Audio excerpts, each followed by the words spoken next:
Hi, it's me, Luca. You might know me for doing a variety of videos on this channel. Well, listen, I was working on this huge video as of late, one so out of my scope that I felt overtake my entire life and leave me with nothing. So, I'm taking a break by covering something rather simpler, at least in concept. If you're a regular viewer of this channel, you might remember when I did a video covering a movie called Analife. A strange Japanese title which I had the leniency of working on for extended amounts of time. I had written that one in such a manner as to make it feel like a philosophical thesis covering the complexities of the movie. And I strongly felt that in that moment the presentation alongside all of the elements of Analife had crafted something I could only see once in my lifetime. Fast forward a few months ago in May when I received an unusual message from one Twitter user by the name of TagThem, asking me for the movie. Now listen, last time I had researched the movie, a lot of the things I was looking into were leading to very much dead ends. Even the name of the creator being Kenji Goda, the same Kenji Goda that nowadays works at video game firms, didn't exactly connect that well in my mind. In short, I was unsure of, as such, a lot of my research didn't go long past the surface of whatever was already present in the movie or what we knew already.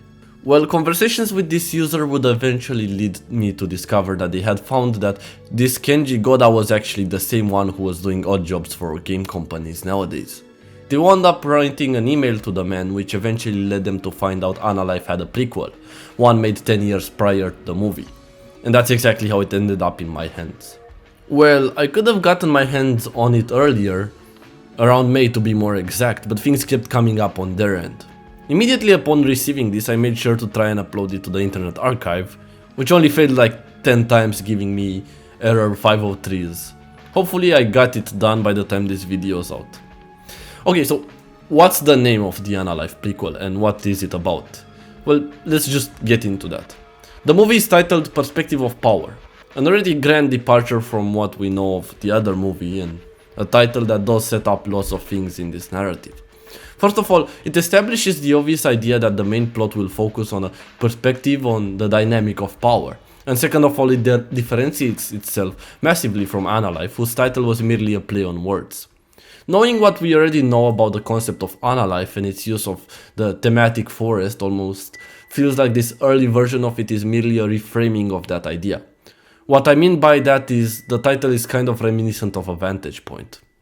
This one is also not Kenji Goda's own making and instead is made together with one Seiji Toyonaga. Interestingly enough, but of course logically this time the soundtrack isn't composed by Rei Harakami, but instead by one Masaru Suzuki, credited under the artist's name Dogphobia. As per usual, I looked into most of the names shown in the opening credits, but most of them came up empty-handed, and I think that even if I found what these people are doing nowadays, it wouldn't really help the scope of the video. So, let's just proceed. The film opens with a title that says First Day in underlined text, before we're greeted to a familiar face, the intercut woman who dies at the beginning of the second story in Analife. She appears to have originated here, where her face is shown in two intercut shots. Droning music rapidly starts intensifying in sound before proving that she was dead all along. Well, it literally mirrors the same shot reused in Analife, as the right side of the screen turns dark. After the woman bleeds out, the shot cuts to what appears to be a man in a coat looking down on top of a roof at the corpse. The shot is dynamic and composed with a light sway, as almost to tell us there was no intent. The man takes a picture of the corpse and as the shutter plays a sound, the right side of the screen turns to a muzzle flash and a picture of a gun. It is an essential clever trick, but behind its execution stands an idea I spotted from a mile away. Both a camera and a gun do the same fundamental thing to a body, which is fix it in a single instant and remove any possibility of it moving or resisting or changing afterward. The photographer as such freezes the corpse into an image, and the shooter freezing the woman into a corpse are performing the same act as two different removes. Whoever holds either object is exercising a form of power upon the deceased. The person with the perspective is the person with the power, and the split screen makes the equivalence the central focus of the shot.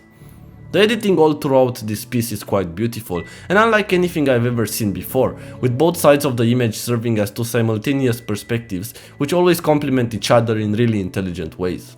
Like this example I gave above, a lot of it similarly symbolic and tied to ideas of power and feelings of consistency. What also adds to that effect is that it's essentially a silent film with the protagonist not making a single sound or speaking a single word until the movie ends. Which means this story, which is constructed like a picture book and edited so surreally, has a sense of discovery unlike anything I've ever seen, and in some regard surpasses its older brother movie. The following shot is another one of the interesting tricks this film pulls, as the idea of power is central to the core of it. In this one, it's revealed the person was shot on a roof by a coat-wearing man, which extends the gun to the other man only to be greeted with disgust as he leaves. In a weird twist of events, the man wasn't really a man, and instead was a woman, one that acts just like the one in the second story of Analife. The soundtrack helps enforce this brutality of the encounter, as she kind of pushes back away from him. Unlike her more apathetic counterpart, there's visible disgust as she looks away and struggles while they have intercourse. All the while she stares at the picture of the dead lady. Again, it takes the aspect of power and pushes it further. It's a movie about dynamics, about who owns who in the moment. In that moment, the man owns the woman and the woman owns the corpse. All of them have a different perspective of power.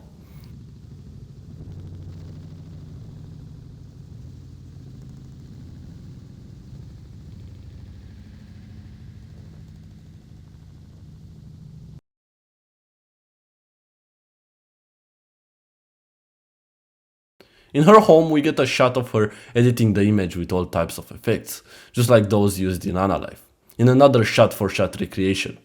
Again, she regains control of her life by changing that of the corpse, by adding effects and twisting it, while the man does so by enacting more violence upon others. This time the composition plays around with the process and even showcases the man climbing up the stairs in parallel to further show his violent nature. Specifically, we see him attack a guy who we get no descriptions or relevance about, which gets his head kicked in. As the symbolic marching of drums comes to an abrupt end, both scenes showcase a dichotomy between violence and its fear of it, if you might, a perspective of power.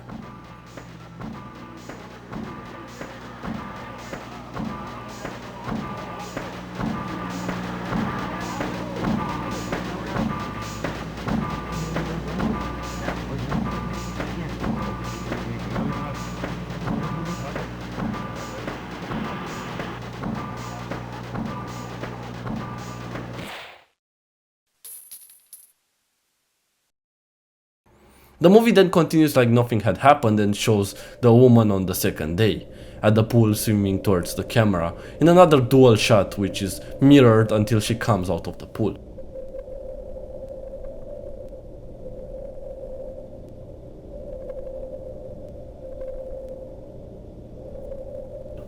The soundtrack becomes increasingly dissonant as she removes her cap. Her breathing becomes irregular. The right side of the screen becomes her face, with the waves of the water rippling and forming radio wave-like lines, only to reveal upon zoom out that the right side was the face of the dead woman, not the face of the woman who had just lost her breath. The water in this scene is almost like an image of purification, coming out from the water and taking a fresh start after the violence of the first day. The film seems to want us to believe in that premise, that as long as it takes her to swim the length of the frame, she is free. The two sides of the screen are no longer a killer's half and a victim's half, occupying separate frames, the way there was on the roof. There's just one woman whose face keeps getting replaced by the woman she watched die, which tells me that whatever power she thought she'd regained by editing that photograph back in the apartment was invalid from the beginning, as she still gets haunted by troubling images of her past. She ends up returning to the scene of the crime because of that. It's now raining outside, and as she's sitting in a raincoat, she takes another picture. This time the right side of the image shows her back as she takes the photo, and then pure distortion breaking through. It's perhaps this that is the first time the movie does not show her face, in response to what she's looking at. She's choosing to turn around. The shot transitions after this to her late at night editing a picture of the rotting corpse. She gets terrified as she does so and begins crying.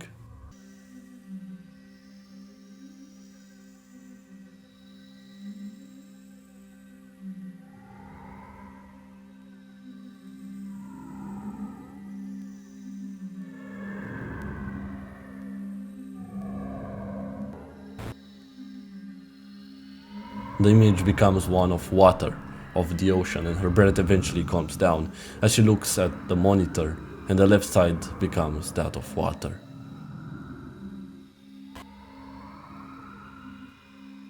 It is important to know that, like the second story of Analife, this may be one about lesbianism and about this woman's girlfriend. Specifically, the shots at the beginning when she's having intercourse with the man and are split with her and a woman who appears to be the one that got killed. It may have something to do with that, the power over the loved one which has now been killed.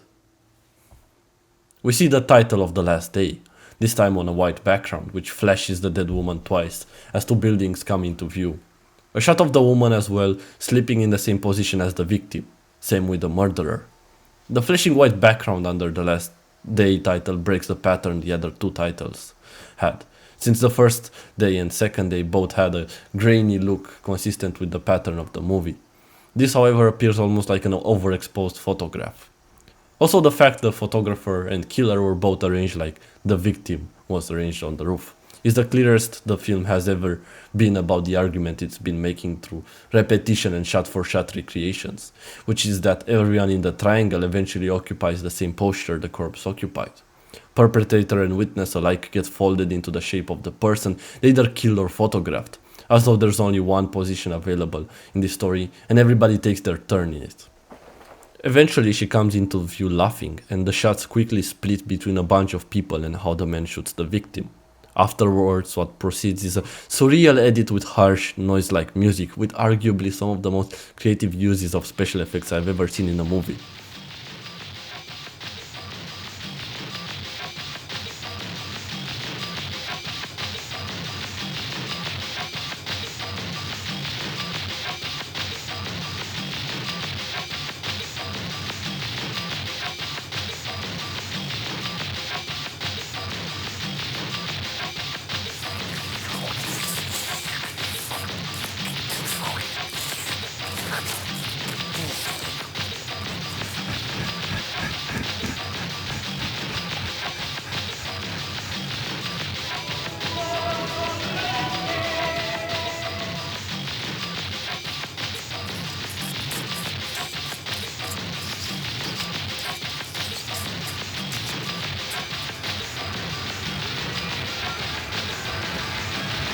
Gets more and more intense as the noise becomes too overbearing, and it finally abruptly fades to white. The last shot of the movie is one of the photographer woman sitting in front of a cake, celebrating her birthday by herself. After all that noise fading to white, and seeing the woman sitting alone in front of the birthday cake is so simple by comparison. No one to take over the dynamic of power. No longer. The movie is simply a beautiful representation of dynamics, and just like its sequel, it ends up lending itself to a quite unique, never-before-seen atmosphere. I personally liked it a lot, and I hope my analysis and exploration of it helped you too. May we see each other another time, when another perspective of power may occur.